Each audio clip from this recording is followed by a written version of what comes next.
Ang katotohanan sa kantang Nanay Tatay.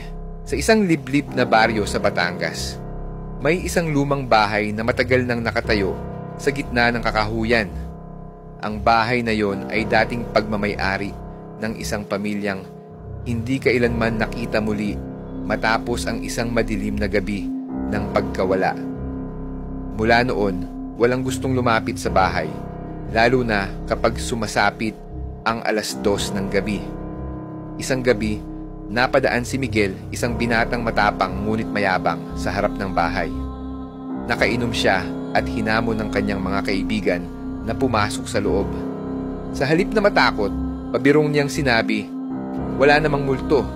Sige, papasok ako at ipapakita ko sa inyo na wala kayong dapat katakutan."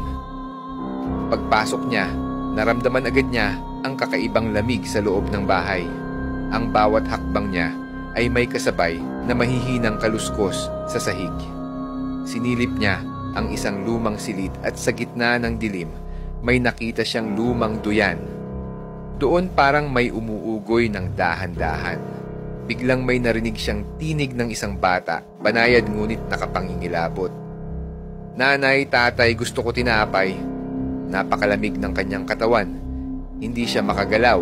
Ang awitin ay tila inuusal sa loob ng silid. Parang may batang nakatayo sa madilim na sulok.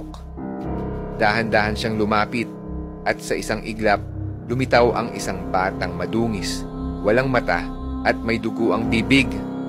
"Nanay, tatay, gusto ko ng dugo." Napasigaw si Miguel at tumakbo palabas, pero tila ang sahig ay lumalambot. Hinihigop siya ng kadiliman. Sa bawat hakbang niya, rinig niya ang maliliit na yabag na sumusunod sa kanya, kasabay ng malamig na bulong.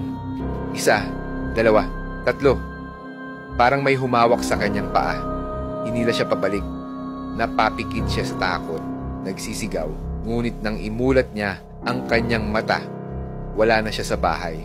Nasa labas na siya, nakaluhod sa putikan, nanginginig. Nagtakbuhan ang kanyang mga kaibigan papalapit.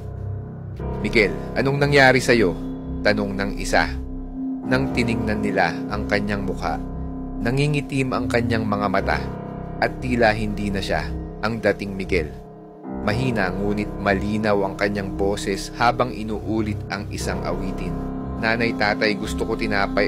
Nanay, tatay, gusto ko ng dugo." Simula noon, hindi na siya nakilala ng kanyang pamilya.